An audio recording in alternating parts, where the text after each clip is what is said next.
Pita kibazo mu studio zo gikwanjulira osibyeyo otya ampuliriza eyakoze olwaleero weebali wonna wosinziira otuwuliriza tukwebaza okubeera ng'okola bw'otyo. Pita kibazo n'embeera mu studio za Radio Simba okwanjulira program Lutindo. Kawungezi k'olwaleero nina omubaka wa Mukono munisipaali Betty Namboze. Betty, hello. Sebo gyebali ko kibazo. Kale honorable nawe gyebali. Ali sebo. Abekyagwe bali batya? Abekyagwe tuli eno tutuli ebizibu bya bisasiro. Naye ngera tufaanana nga Uganda abalala mu byonna. Ebirungi byonna tubifuna kyekimu nga bwe mutyo ekindo nammwe. Ampuliriza Honorable Namboze namulaalise leero nti tujja kwogera ku nsonga y'ebisasiro. Honorable Namboze, enjega bwe yatugwako e Kampala. Esebo. Mwe balirwana abaffe ne mutufuukira kizibu. Naye ffe Mukono simugirwana wammwe. Balirwana ba Kampala ye Wakiso. Nammwe temuli wala nnyo. Naffe ffe mulirwana ogwokubiri. Mu buli ngeri yonna ekizibu nga kigudde e Kampala ng'ekyebisaanika amaaso agatuuka gaali badde gatunulira Wakiso. Kituufu amaaso gatunuulira Mukono kubanga Mukono Kampala yakulayo dde ettaka n'ekigendererwa ekyokukyusa wayiibwa ebisaaniiko wabeere Mukono mu kitundu kya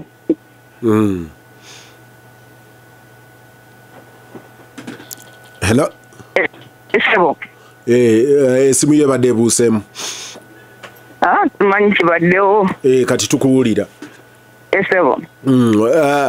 Honorable Namboze, eno subject ngiinamu passion and nabadde ntunuulira ennaku zino. Nalaba Muganda. Ennaku erinti okufeerize fenna tetuli b'amazima ku nsonga eno era abawuliriza tulina babuulirirawo nti omukuliriza wa pulogulaamu n'omugenyi we buli omu alina buli omu alina sayidi ku ekyo kyamazima. Ekyo kyamazima. Nja kutandikira mu enjega bwe yagwa e Kampala, eddoboozi lye nasooka okuwulira lya muganda wange mukwano gwange Abdallah Kiwanuka ng'agamba nti tetubalaba eddundu. N'agenda eddundu n'atuula ku ttaka n'asiita n'ebigere. N'agamba nti agannyabo nnyabula wano sibalabawo. Bwe nakebedde UBOS juzi baatubala newankubadde wange tebaatuuka naye mu kutubala okwo baatugamba nti Kampala ayina abantu abamusiibamu miliyoni 4 abamusulamu tebawera miliyoni 1.5. Kitegeeza nti abantu abasiiba e Kampala miliyoni 4 bava Wakiso, bava Mukono, bava Jinja n'awalala. Mukono y'emu ku dormitory districts. Yes. Ne Wakiso abantu basulirayo ddala bakeera kujja Kampala kupakasa. Reality juzi bwe nagenza okwogera n'abaddukanya gyensula ekira nga baŋŋamba hello. Ab'ekira nga baŋŋamba nti kasasiro w'ekira newankubadde ekira ayina emenvu gye yagula ababadde bamusomba abasinga omungi babadde bamutwala Kiteezi. Baŋŋambye actually Wakiso ebitundu ebiwerako nabyo bibadde bisomba bitwala Kiteezi. Ekisooka Honorable Namboze mu buntu bulamu nga mulirwanaawo aguddeko enjega kiba kya buntu okugamba nti owaaye nti ewange tolinnyayo mwe muyina ebizibu ewammwe at buntu bulamu nga tetunnagenda ku administrative level. Kya buntu bulamu ekisooka basebo ne basebo mbalamusizaako mbebaza emirimu gye mukola. Sebo naawe weebale kumpa mukisa guno tobodde kutuuka mu studio era lwa nsonga emu ey'akasasiro kubanga right now naakava mu lukiiko wano e Katikkolo olukubiddwa abatuuze oseeko n'abakozi abakola mu makampuni ag'enjawulo mu Kampala abeetikka kasasiro. Ekyamazima eky'obuntu bulamu kyalibadde kigamba nti bwe bugwa mu kibuga ffe balirwana b'ekibuga tukwatiza wamu kubanga era Kampala ffenna waffe. Esaaniiko ebiri e Kampala si bisaaniiko bya bannakampala abo abasiibamu ate nga basulamu, bisaaniiko bya bannayuganda kubanga Kampala kibuga kya ggwanga ekikulu. Era Kampala ye Uganda. Kampala bwe babanga waliwo ekizibu ekinene bwe kityo tewaliwo kitundu kya Uganda kisobola kyenyumirizaamu. Naye obuzibu obuli wano si bwagamba nti bannange temujja, naye bwakugamba nti tetulina busobozi buyamba, kubanga ne bw'oba odduukirira mu busobozi bwo. Kyesikiriziganya nakyo kyeky'abantu b'ekyampisi yabagamba nti temujja nga ate Kampala erinayo ettaka. Naye ekyendowooza abantu tebaali badde tebagamba nti temujja. Abantu bali opposite method of disposal Kampala gyetekinga eyogamba nti mu kiseera kino in this era and time tusobola okuba tukyali ku landfill nga only option eya garbage disposal capital city. Obuzibu sikuleeta kasasiro eno, obuzibu method temumuleetayo mugenda musaa mutya. Bwe kubanga singa katugambe twogera gamba nti Kampala eyagala kuzimba recycling plant, nze ndowooza n'okukaya natwalikayanye ne twekubirawo n'ebikonde nga tugamba let that industry be in mukono, let it be in mukono. Kampala nammwe mwalisobodde ogihostinga. Naye kati obuzibu kwe yensi egenze n'efuuka ey'omulembe, population egenze waggulu, naye nga tukyakozesa the most primitive method of garbage disposal yeya landfill. Landfill kwe kuleeta ebisaaniiko n'obiyiwa awantu.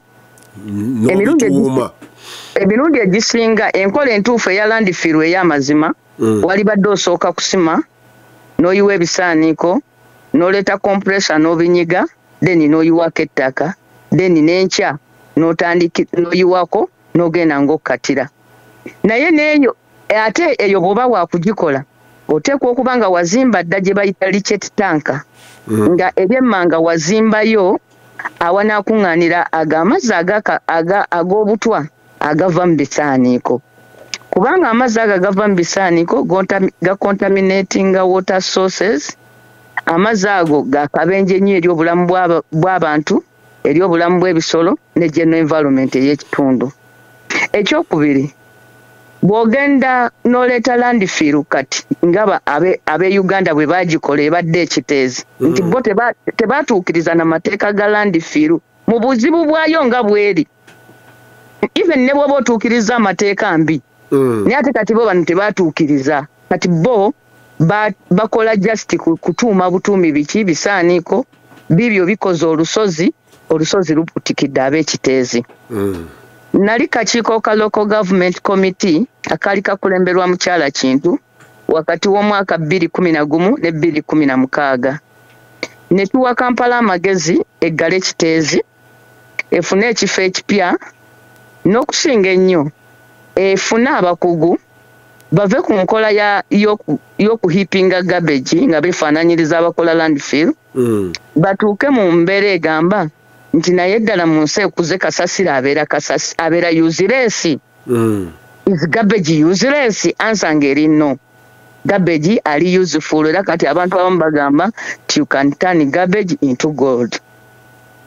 Ekitaakolebwa wabaddewo nnyo obuteefiirayo paka we buvuddemu ekizibu.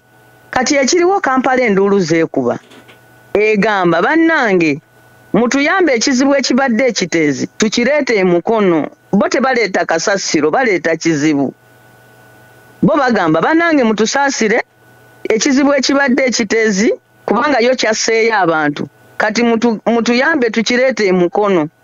Kampala egeneratinga 2,500 tons of garbage per day. Mukono generating 240 tons of garbage per day. Maybe endala ez'emukono tezirina documented. Anti mbadde ngenda kugamba nti naye planti yaffe gye tulina esobola kukonsumingako 79 tons per day. Nga kapulanti kano waliwo ekibuga kya Norway kye bayita Gran twatweninga nakyo ne kijja kituwa akafaako nga donation nti twazimba sheds ne tufuna abakozi bali 200 nga kyetugenderera twagala abantu mu kibuga bayige naye nga tebannayiga sorting tugikolera wali tusortingira wali ebisaaniko ne tubisa wansi wa sheds ne tugenda nga tubikyusa paka we tubikolamu manure. Wali fenced awantu wali fenced olw'okulaba ng'embwa n'ebinyonyi tebijjaawo kuliko akatimba akawansi n'akawaggulu. Wakati w'okukyusa obukulembeze okuva ku yaleeta idea Muyanja Ssenyonga okujja ku Meya Kajimu okutuuka ku Elisa Mukasankooyo idea yaffe yebadde lost partly kuba ba donors balekerawo tuwa ssente kati ffe netulema okusustaininga obulungi nti naffe ffennyini tubadde tudefaultinze ku mbeera eyo era nga tuli mu kaweefube wagamba titusaana osala amagezi ekintu kyaffe tukizeeyo ku mutindo gwe kyatandikirako. Tulinawo yiika nnya n'ekitundu bw'ogamba nti otandika okudampingako tanize 2500 per day ne wiiki emu yokka tejja kuwera wajjule. Kakati ne tugamba bannaffe nti tekigasa kwefuula ayamba naye nga tolina busobozi bukola ki buyamba.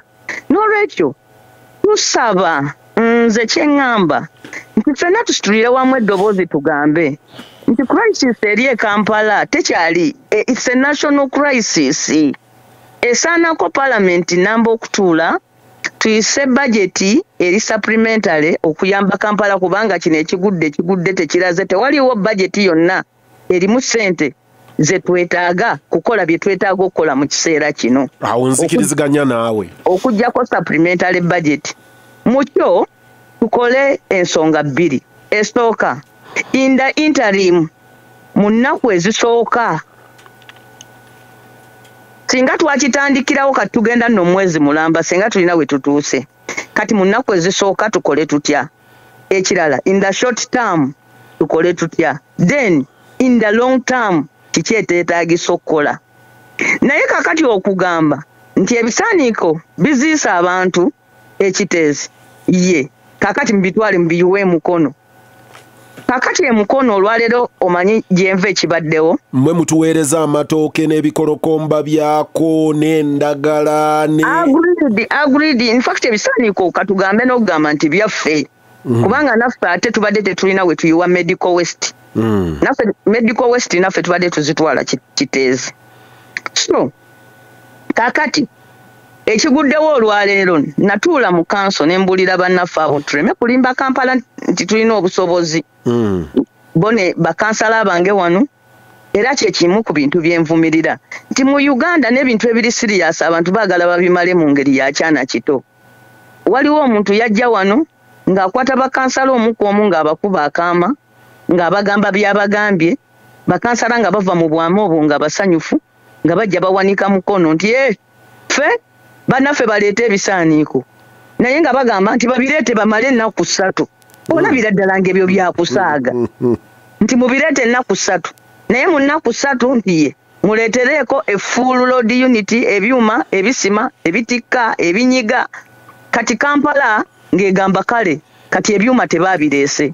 Kati ekiguddewo tawunikira akaleero kyakoze ng'akwata kupulu ng'asibawo Katikkolo ng'agamba bali temujja biiwa wano kubanga bye mwatusuubiza amafuta mwatusuubiza money power mwatusuubiza ebyuma temubireese namwe temuleeta bisaaniiko. Kati ewange ndi mu crisis nti emmotoka ezisoba mu 120 zipaakinze ku kyalo kye bayita Katikkolo. Abasajja bazivuddeko batambula mu kyalo mwonna bateevunyanga buwuka. Eno ebintu biwunya bwe bafireteningo biyiwa mu kkubo. Mbadde mu meeting nga ne answer gye mbagamba sigimanyi naye abo batawuni clerk ne bakansala babiyisiza bekwese abantu eri batabuse kwegamba nolaba nti je bujji kizibu kiteezi ne tukireeta emukono abantu abalala abasaana otubuulira be bantu b'ekyampisi abantu b'ekyampisi KCCA yagenda n'egulawo ettaka mutuuze munnaabwe n'atunda ettaka n'aliguza KCCA kyenneewuunya nti okuva lwe yagula ettaka tefangayo ogenda gamba nti katugende tupreparinga ekifo kiri wabula naye yaligula n'erireka eyo paka mwami Abdallah bwe yazze n'agamba temuleeta waffe bisaaniiko because sigamba nti tebakkiriza nti KCCA erina ettaka naye bagamba nti newankubadde ettaka lyammwe nga bwe liri neeteebereza omuntu oleka otya yiika zo 15 nti baziŋŋaanye nojja eri omuntu alina yiika 4 n'omugamba mbu naye bangobye wange ku yiika 15 naye gwe ow'ennyansuza so ab'ekyampisi kye baali badde bayinsistingako baali badde bagamba KCCA mutulage engeri gye mugenda okuyiwa wano ebisaaniiko mu ngeri etereete bulabe mu kitundu because tetukyasobola kugamba nti nze toleeta bisaaniiko eno nange toleeta eno because ebisaaniiko n'abaana b'abantu tutambulira wamu as much as human beings live they will produce wastes olidde n'olwekyo tulina okubaako we tunassa ebisaaniiko n'olwekyo nze ndowooza in the interim singa mbadde n'obuyinza mu kibuga in the interim n'alitoddeko yiika 10 ekyampisi ne tusimirawo ddala Rio Landfill mu mazima gaayo ne tuteekawo ebisaaniiko nga bwe tunyiga nga bwe tubicompressinga government central government through parliament providing sente zagamba nti ab'ekiteezi already bali mu problem ne landfill ebaddewo yeetaaga ku anepayiringa na kulaba bisaaniiko ebyengeri gye babinyiga bakwayalinga ezo 96 acres eziri awo basasule abantu abalinaanye ekiteezi tutandike okulowooza ku projects eziriwo zizino mukulu Lord Mayor Lukwago yafuna bamusiga nsimbi bo bali willing oku consuming ebisaaniiko bya Kampala byonna on condition nti government ya Uganda yekomitinga ti amasanyalaze gaabwe ge bana producinga bajja gateeka ku national grid ekyo basaba kinene government yabagamba nti yeegagula sente nnya egagula sente nnya kakati laba okubonaabona n'ebisaaniiko nga bwe weekalambaza nti nze sigula masanyalaze sente nnyingi n'okugasubsidizinga aluwa asinga asubsidizinze ate Honorable Namboze bwe nabadde nkebera yonna gye bakozesa kasasiro okugufuula amasanyalaze gavumenti zongerako kubanga bagamba nti economically tosobola kugula masanyalaze ago ku bbeeyi kwe baba bagakoledde aga thermal n'aga hydro gabeera cheaper. Nze kankubuulire wane emukono tukolerawo amasanyalaze mu mafuta waliwo Norwegian company ekolerawo amasanyalaze mu mafuta ni government egasubsidizinga ng'ate bo tebalina solution tebalina kizibu kyonna kye batuwonya bakola amasanyalaze mu mafuta wane emukono plant erina manve naye amasanyalaze ago government egasubsidizinga kubanga bw'okola amasanyalaze mu mafuta gabeera mu expensive so ng'ate tewali kizibu kye tusolovinga na bwogenda New York nali New York nendaba akantu katono nnyo New York bw'ogula box y'amazzi bakuweerako akasawo ne bakugamba nti bw'okomyawo obucupa obwo bwonna mu box n'obukomyawo obukalu amazzi agaddako tosasula tukuwa ga bwereere era omuntu e New York agula amazzi omulundi gumu agula amazzi okujjako nga toyagadde nembulamu ogula amazzi omulundi gutya gumu n'okuŋŋaanya ng'obucupa n'obuzaayo ne bakuwa amazzi ag'obwereere naye baagamba nti we batunuulira nti sente ez'okukuŋŋaanya obucupa singa abantu bagenda ne babusuulasuula eyo ziba nnyingi nnyo okusinga okugulira bannansi amazzi ate nga bannansi bw'obawa amazzi in fact oba okubya binyonyi 2 n'ejjinja limu nti obucupa oba obugjeeyo ate ng'olina shuwa nti bannansi banywedde amazzi agali clean Uganda eyagala gamba nti iyo bwe tutambula tetulina kye tuyiga mu bantu balala nti ne ku mulembe guno twagala tu insistinge nti ebisaaniiko tubirekedde local governments zibikuŋŋaanyenga zikuŋŋaanyeeko bye zisobola nga Mukono erina tanizi 240 esobola kuŋŋaanyaako tanizi 79 ebirala bannansi beeyiiye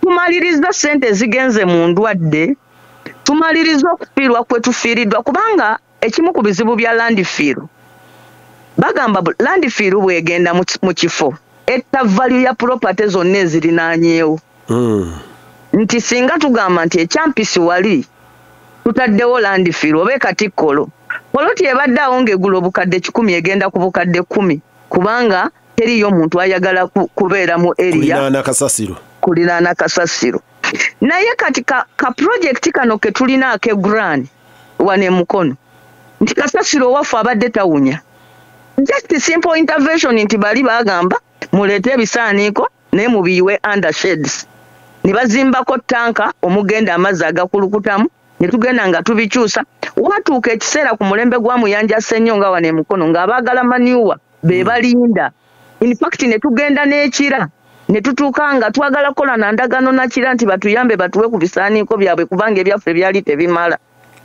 naye obanga Mukono just with small donation from Grand yali asobola okukola ekintu ng'ekyo singa tubitekinga on kubanga n'ebisaaniiko by'e Kampala ogamba nti babicentralizinga nakyo tekikola twalisobodde okugamba nti Makindi eyiwawa Kawempe etwalawa ogwo bwe gwali olubereberye twalina Wakaliga twalina Lugogo twalina ebifo ebyenjawulo ojjukira mwatandikira Lusaze ekyavamu ne balekawo cemetery naye kati naye ne cemetery yennyini n'ettaka lye Lusaze lyokka nalyo baalibba abantu ne balyeguza abantu ne balitwala so ekizibu kya Kampala ekyebisaaniiko kinene nnyo okusolovingibwa Mukono oba ene as a local government erinaanyeewo. Honorable national problem sebo. Honorable Namboze awo awali national problem we wali ebibuuzo byange ebiddako ebiri strategic. Bwe natunuulidde map ya ani asuula wa Kasasiro kati twogera Mukono twogera Wakiso twogera Kampala naye twakola ebibuga juzi ne tubigazetinga nti cities. Nentunuulira Masaka, Mbarara, Gulu, Lira bonna buli omu afuna wasuula entuumu ye eya Kasasiro. Amakubo gonna gajjudde ebisaaniiko. Yes. Now, wano omukisa tegubeera mubi naye enjega y'ekiteezi yandibadde ate strategic level tetuwange eggwanga okwesibira mu kisenge kati Kampala yayina Kampala Metropolitan gye bayitanga Kampala Metropolitan, Kampala, Mukono, Wakiso, mwalimu bano obutundutundu bwa Luweero n'Empigi. Abo bonna ate abo bonna bakeera kukola Kampala ate strategic level nga government eri luddawa mu kino oba yo ya abdicatinga. Number 2 ng'ababaka baffe ababaka ba Kampala abasinga obungi na zino district esatu eziri mu kino mwenna kyenkana mugwa ku ludda lwe lumu oluvuganya gavumenti mwesibira ddi mu kisenge ne mugaa nti gavumenti bw'otakola ABCDZ ffe tukubye embugo mu kyoto omulundi guno. Honorable Namboze nkujjukira Elias Lukwago bwe yali alwanagana ne Jennifer Musisi nga ndoza go wali shadow minister wa local government ne Kampala Biden gwomu ku baalwana olutalo olwo mu parliament omulundi ogwo. Tugambe nti Namboze kwolwo yali alwanirako munywanyi we Lukwago naye ensonga bwetuusenga etukwatirako wamu oga nti kasita kyaffe ffenna. First of all, I must admit that the 11th parliament is a very lazy parliament. Bukyangambaawo nafuna omukisa nasanga parliament ey'omwenda ennyuka. Nasanga parliament ey'omunaana ennyuka. Nembera mu parliament ey'omwenda nembera ne mu ye 10 kati nembera ne mu ye 11. Parliament ye 11 erina bulungi direction. Ensonga eno bwe yajja mu Parliament bajoogerako as a matter of national importance. Era focus yali ku kyakuba nti bisaaniko byayise byassa abantu. The focus was on like a disaster abantu ebisaaniko byabisa abantu era amagezi gonna gaali gagamba tutaasa tutya abantu tubasimayo tutya. Bwe bamala okyogerako bakirekawo like that. So Parliament ya Mukyala Kadaga gye nali gye ndowooza nti nno yali nnyo proactive like nga olabanga it was like omanyi twetaaga activism nga bwe nagamba mu buli nsonga. Ekintu Parliament ekitone nnyo yali eragira committee ya Kampala to make a hearing about this n'okuvaayo ne report of what we should do ne Parliament kyeteeka okuyisa. Nagezaako ensonga eno gikomyawo mu ddiiro nga ngamba bannange luli twayogera ku nsonga eno nga matter of national importance naye kaakati olwo twamala munange essanyu ligamba nti kati tugenda ggulu tugenda wa ne tufuna n'obudde obulisesinga Parliament eno wiiki namba naye nga mu ggwanga mulimu such a national crisis mu capital city ng'ate nga bwegambye nti this is a disaster that needs almost a supplementary budget kubanga teriyo wantu wonna Kampala weteekwa kubanga yassa budget nti tulitwalako ebisaaniiko emukono oba ne mukono nti yakisa mu budget yakyo nti tuli hostingako garbage ali mu 3,000 tons kubanga ng'ogyeko Kampala ava mu 2,500 ne Makindye Ssaabagabo naye badde yiwa Kiteezi ne paati ya Kira naye badde yiwa Kiteezi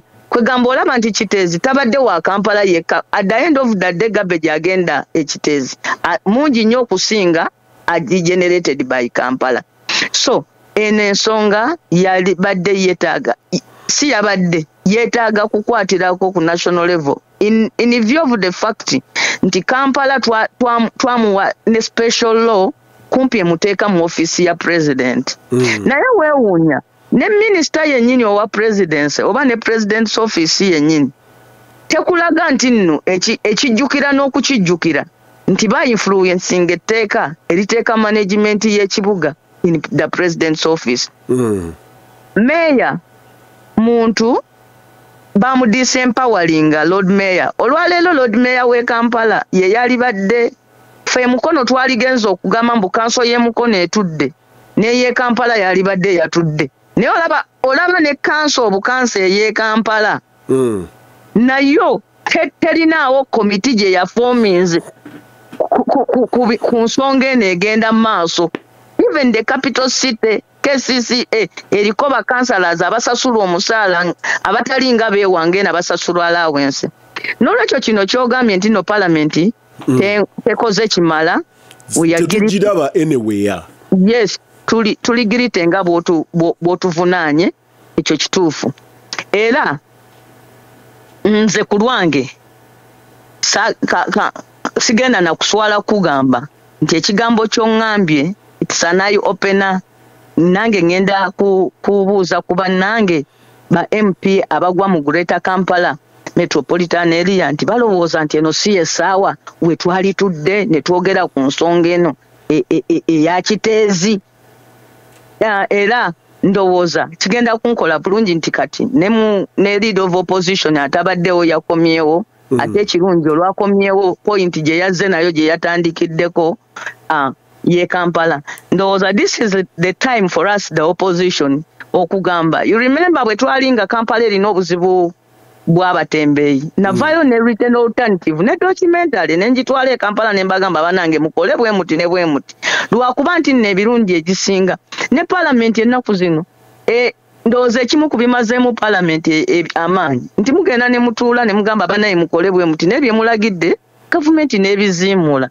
For example, Parliament eya Mukyala Kadaga yafaayo neteekawo reporter number negamba muggaleewo Kiteezi as early as 2015.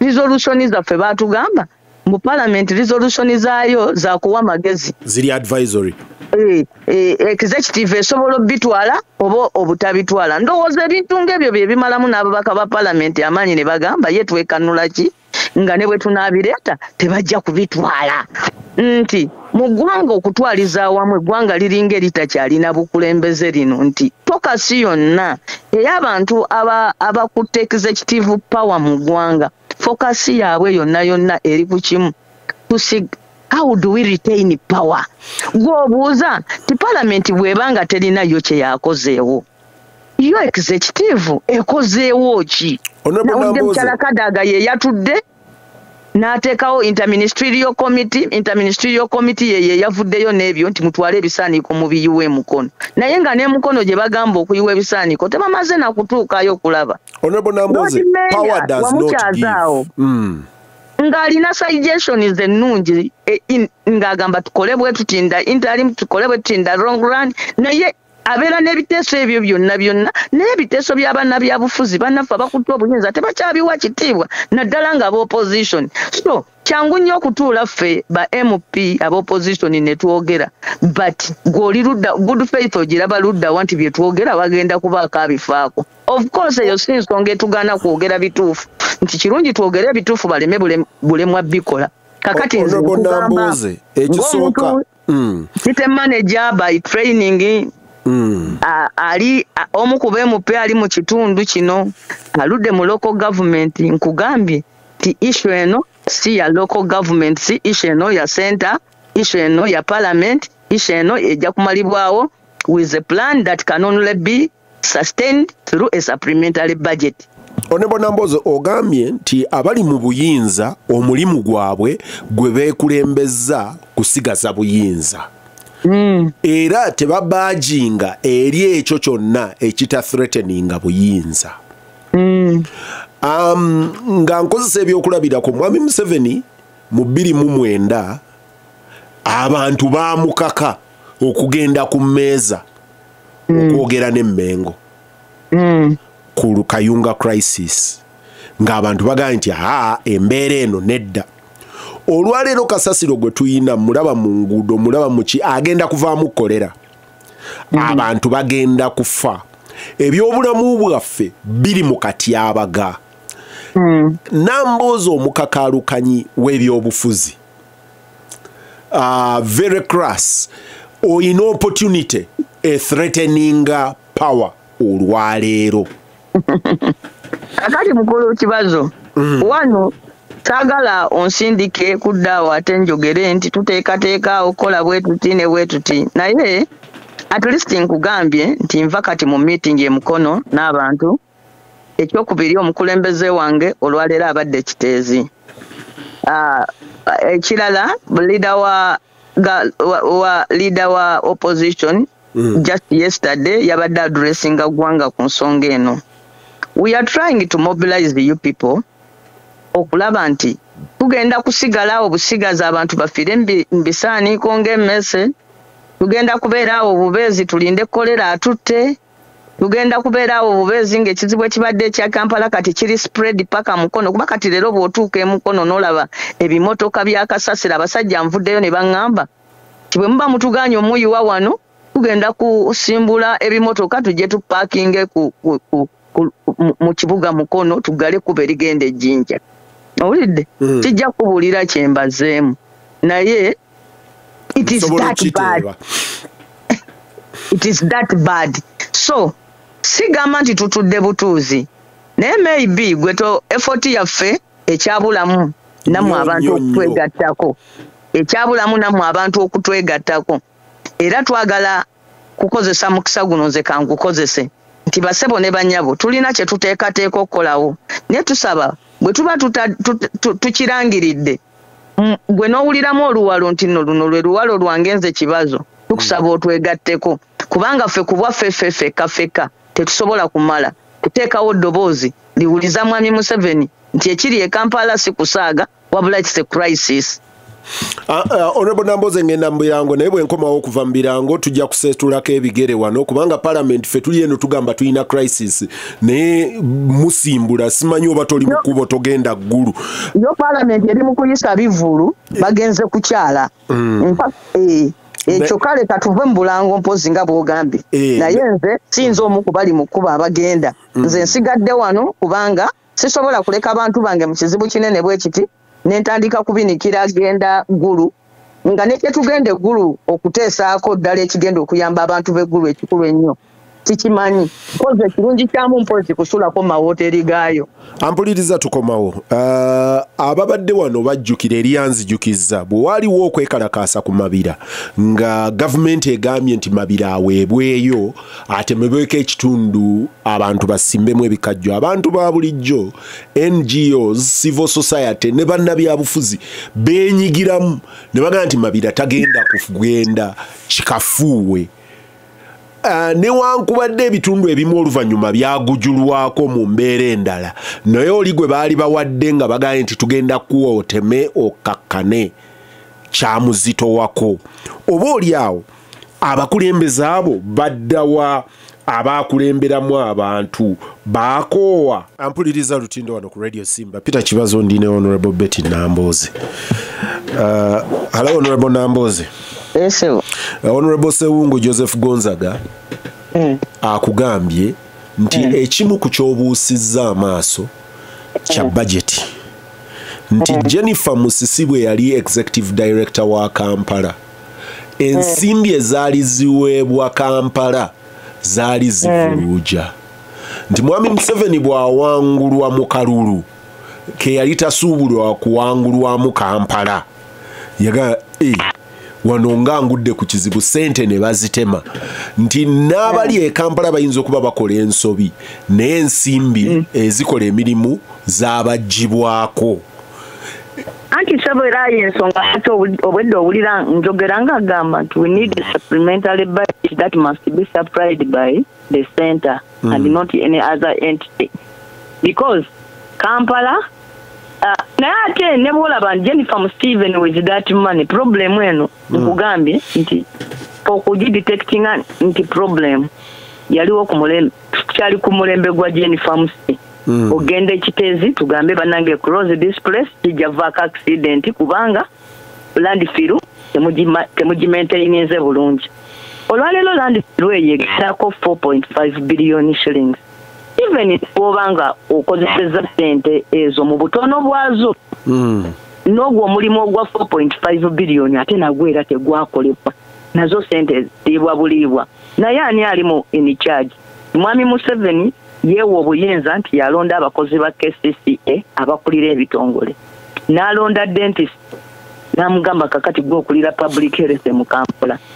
Obuyigirize buliko ensonga nti omuntu eyasoma ekintu kukuula mannyo bw'omugamba nti kakati gwokulira ebyobulamu mu Kampala okujjako ng'amanyi okwewola ennyo okusoma n'okukkiriza abalala omuyambako omuntu oyo n'okusooka kwa byonna aba tamanyi kyakukola. Ekyo ayaguliwe Sewungu totale nti problemu ey'e Kampala yeetaagamu ssente zisinga zetuwa Kampala but even then n'entono zokka zetubawa nazo tezikozeseddwa bulungi. Honorable Namboze ekisembayo ku kino twalina etteeka eryayita mu Parliament ndowooza eri ewedde ku buveera natuukako ku plant ya Coca-Cola wakuŋŋaanyiza obucupa e Matugga. I was amazed kuba nali njogera ku recycling ne bampita wano ne bangamba jangu otukyalire nga plant bagiteeka mu project bagiteeka mu sente si Coca-Cola directly yakikola naye yateeka mu sente abantu bakuŋŋaanya amacupa ne bagagula ne ba recyclinga nabadde wano ne banchalenginga waliwo national police ku recycling ekirala akaveera kano kubanga kiteezo oba oli awo singa yalinga wano ku National Water and Sewage Corporation wali solid waste ava mu toilets singa abantu bamugula buguzi kuba bangambye owaawo ku National Water taliiwo aggwawo abantu babookinga mu booking etteeka ku buveera pain yali ki etugaana okuli implementinga. Ekyokubiri tuyina national police ku recycling. Ebibuuzo byonna biddayo ku kintu kimu how this country is being governed. Bwe twakola etteeka ly'obuveera central government yennyini yali frustrating okubeera implemented kubanga mukyo mwalimu regulating importation ne manufacture. Byombi ebintu government ne bijirema okukola. Nti buli wonolekawo manufacturer nga manufacturinga nolekawo n'aba importing obuveera obwa grams pack December kuba entonyo nga ate olina society etali sensitized because n'okukozesa obuveera kyokka si ekisingayo obubi obuveera kisingayo obubi. In fact abantu abamu bagamba nti ate si kibi nakwenkana kukozesa mpapula kubanga empapula ate oba okusingira ddala miti buli wokozesa olupapula oba watemye muti nga tekyali badde nakozesa buveera naye ekizibu ky'obuveera ye population etali sensitized n'akatono ku kintu kye bayita garbage ne culture eya garbage disposal mu bantu. Olaba omuntu ng'avuga emmotoka n'akasuka akaveera n'akayisa mu mmotoka n'akasuula ebweru. However beautiful our policies and laws can be, tetusobola kupolisinga each and every individual on every aspect. Nti every minor thing bannayuganda babuuza waliwo polisi, waliwo etteeka, teriyo nsi olwaleero kuzitulinaanye erina mateeka mangi nga ya Uganda. In fact mu Uganda one of the problems of legislation nti buli kintu kyonna bannansi baagala kikolebweko polisi kikolebweko etteeka. Naye ng'ate ebintu ng'ebyokuyiga culture ennungi eya garbage disposal. How to dispose of waste. Ng'otandikira ne ku bintu ebisooka ng'okuwoggana obuwogganyi. Ogenda Kibazo waliwo we twakyala awamu twakyalawo ne road weeru ne tusanga abantu abakulu nga tebaliwo ne tusanga abaana bato. Ne twali twogera ffe ne twerabira nti tulina ku bugenyi ne twogera nga tuseka. Akaana kato kava ne katuliprimandinga. Katugamba mwe temulabanga mukola noise baneiba baffe beebase. Nti ng'omwana muto naye nga alina sense emanya nti omuntu alina kwogerera ku ddoboozi lya wansi. Abaana bava buto nga bamanyi nti we basuula ebisaaniko wabeerawo kaanezi sitatu ne colors baba basimanyi nti green mwoteeka ebivunda yellow mwoteeka obuveera red mwoteeka ebyati nga kiri mu bwongo bw'abantu. Naye Uganda olwaleero n'okubayoola obuyozi kasasiro kizibu nnyo kubanga ffe nnyini abantu sekinnoomu tetulina discipline ya garbage disposal mu bwongo bwaffe. Owulidde? Bannansi ffennawo Kibazo tutulira bokka bantu bameka atambula n'atuuka awaka olw'eggulo ng'ekyoke batula mu mmotoka ye gitrash okugyamu ebisaaniko taata byakozesezza olunaku olwo. Abantu bonna bavuga bakasuka obuti bwe baliddeko obuveera biki fenna ekyo kibu kya ggwanga kyetaaga kukwata ku ggwanga lyonna kalita. Ekyokubiri, putting the right people in the offices. Olowooza mukyala leero ajja kunsonyiwa mukyala ati minisita w'e Kampala ne mukwano gw'ekyofa togabye. Nga balinamu wadde ekintu ekyokulowooza ku polisi ekibagira mu bwongo bwabwe. Bo bamanyi bali interviewing omukyala oyo minisita mukyala Kabanda ye Kabanda Minsa nga bamubuuza olunaku lwe bamuwa obwa minisita ne bamugamba maama kati nga bwe bakuwadde bwa Kampala otandikirawa. N'agamba ngenda tandikira mu bibiina by'abakyala mbinoonye nzireke abavubuka aba bodaboda ku luno President Museveni alina okuwangula Kampala. By interviewing maiden speech bamubuuza kiki ky'otandikako nga bwe bakwasiza ministry ya Kampala. Kegamba President Museveni addirawo offices n'aziteekamu ba mobilizers, political mobilizers abamumobilizingira obululu era n'abateeka mu offices with instructions for mobilization. Honorable Namboze njagala kuva kasasi ekyo across kakati bw'otuuka ku bantu abali technical bo basalawo kakati to resign to the fate. Bo baleka bannabyabufuzi era bw'omuteeka awantu atunuulira kimu wano nsikuddewo ntya ssente. So problem eno gye tulaba bino ebintu bye tulaba nti kasasiro yaziisa abantu even n'eri ebintu bye walirowooza birinakyo ng'ebuduuda byonna bipointinga ku kimu a mismanaged country failed munange nti kati zino ze tulaba just symptoms of a very very big problem gye tulina ng'eggwanga eyeetaaga okunogera eddagala ery'amaanyi ekiva mu kusaagirira obusaagirizi. Olwaleero yes waliwo niidi ya police ku recycling, waliwo ni police enamba ku bisasiro, kubanga lwaki omuntu yali badde adaagana kwegayirira president nti ebisaaniko tubikole mu masanyalaze tubikole mu manyuwa. Yo national police eri kuki? Teriiwo. Owulidde? Ani ateekwa ogikola? Erina kuva mu cabinet. Abali mu cabinet ebyo babirowoozaako.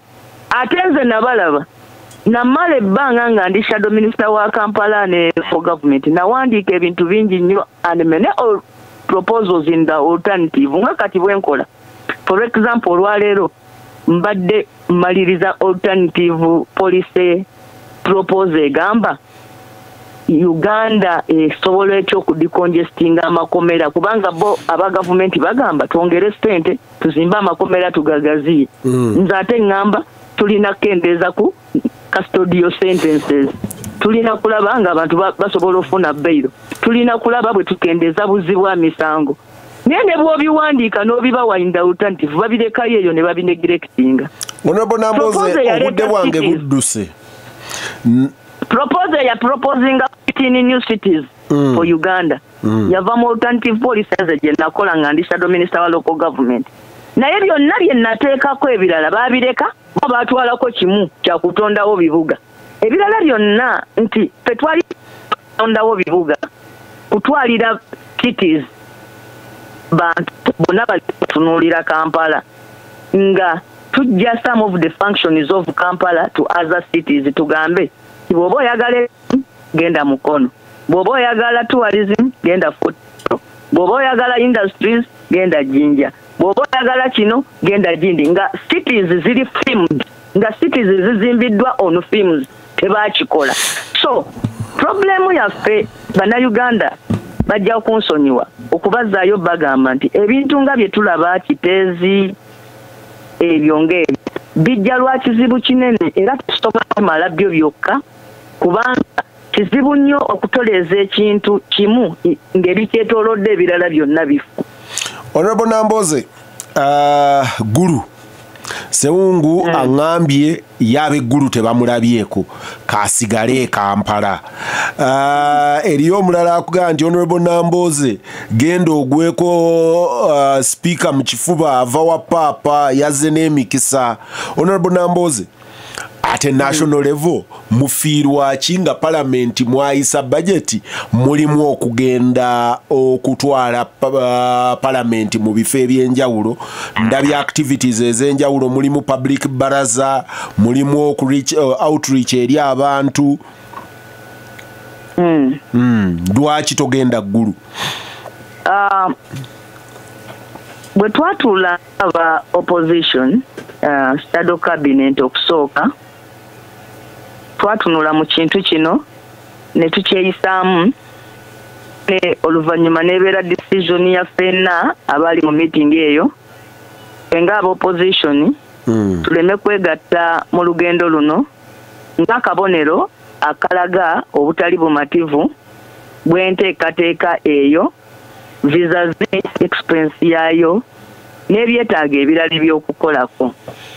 Ekisooka bwe tuveeyo okujja okukiikirira abantu abakiise b'abantu bajja kuleeta ebiteeso ebiruma abantu.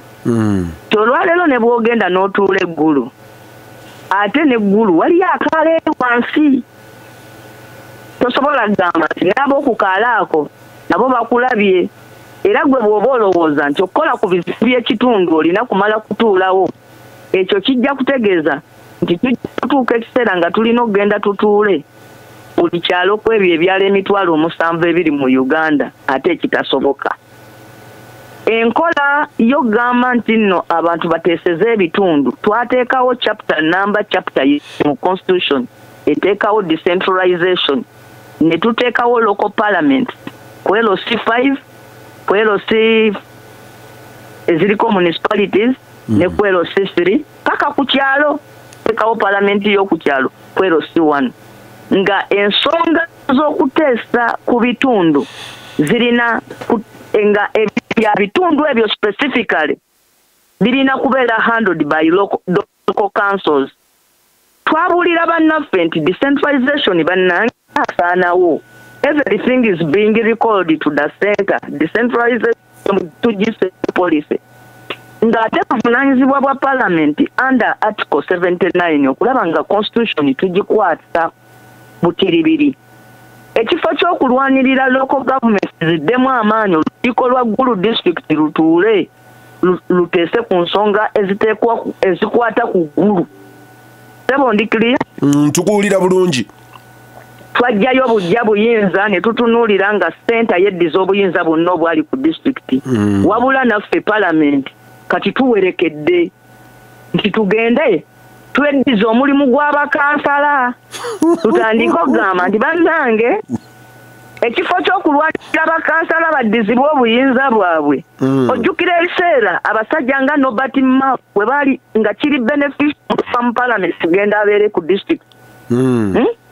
Naye olwaleero buli chairman wa district omusanga ayagala kufuuka MP nti kubanga enkiiko za local government zaggwayo. Kati parliament ekifo ky'okulwanirira empower local government yo yeetutte bwetuzi nega nti bannange tutuno tujja tuteese.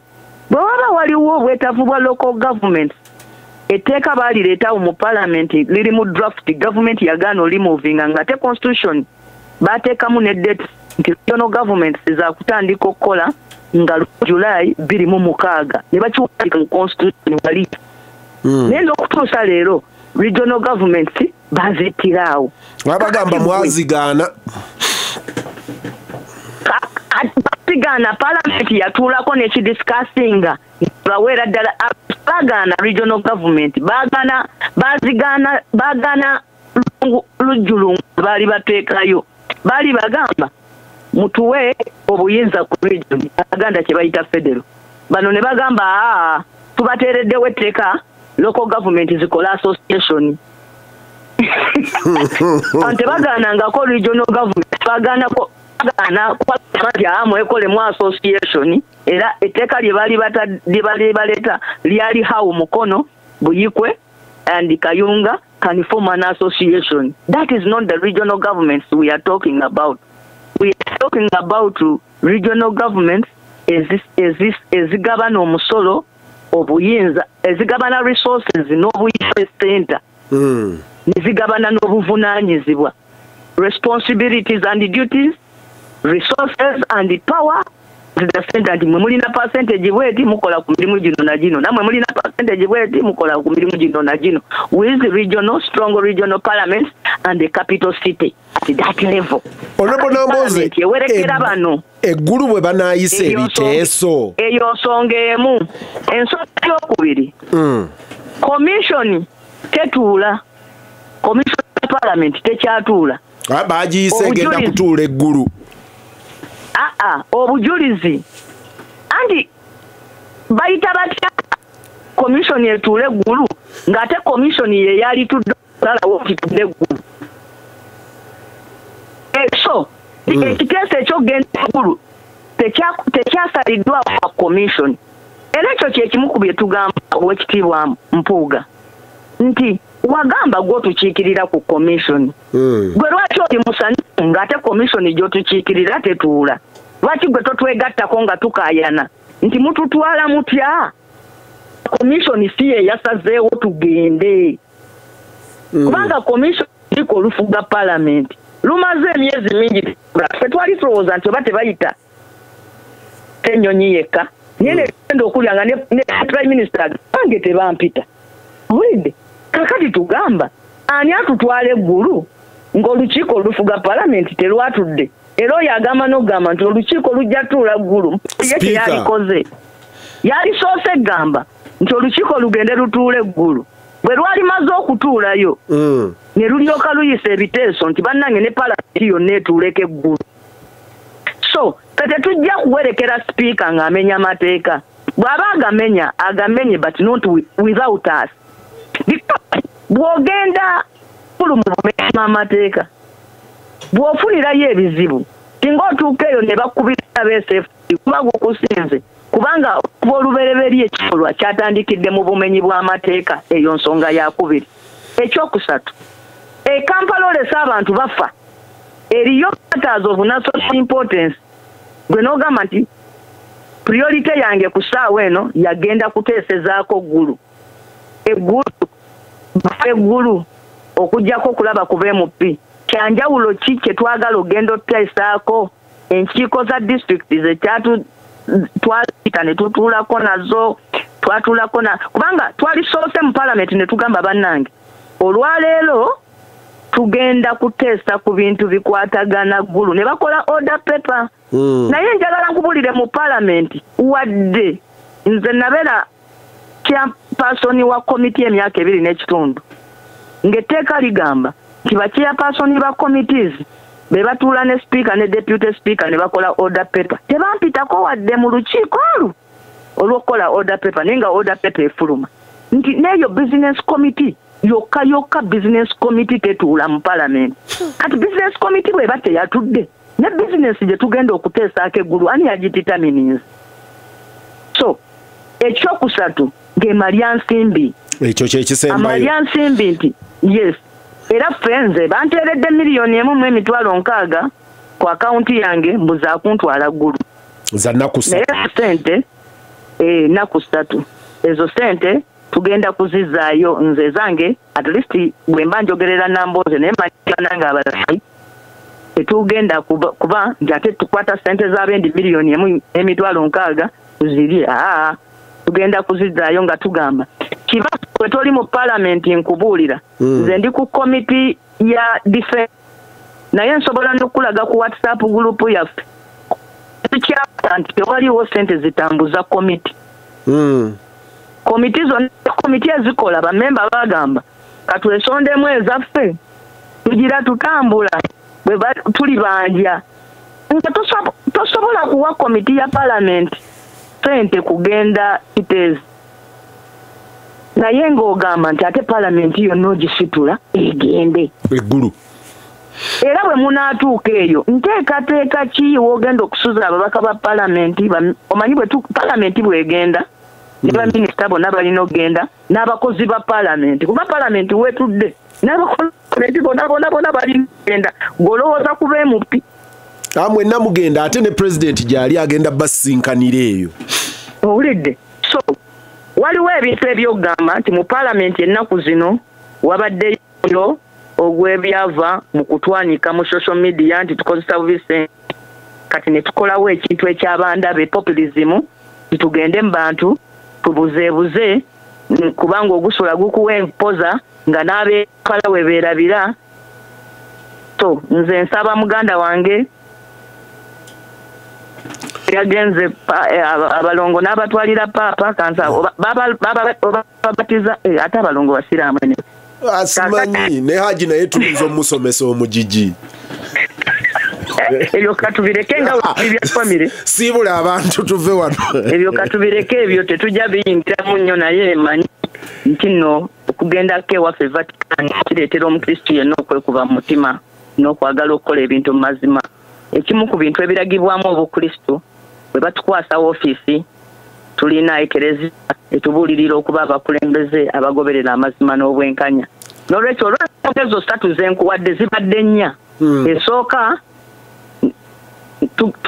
kino kyakwekobaana kwongera kunafuya decentralization ekyoku commission kubanga tetuula n'olwekyo tetumanyi yakisazeewo ekyokusaba business committee butatuula ekyokuna amalya nsimbi ekyokutaano bwe kuba nti Kampala gye tuva eggwanga omulimu gulyakako waliyo business eziri very urgent ebbanga erisinga tulijala mukuwumula tweyanziza nnyo Honorable Nambooze akadde katuguddeko nkulayirira teri serious business egenda kubeera ggulu ababaka bagenzeeko jja kukyala naye eggulu ejja kufuna bizinesi nga tawuni eggulu ejja kufuna bizinesi bobeera n'ababaka bisatu business of the house sente ezo zibadde ziyamba committees ne zigenda zituukiriza emirimu ne zireeta report ne tuziteesezaako awamu mu parliament ne tusolovinga ebizibu by'Abannayuganda.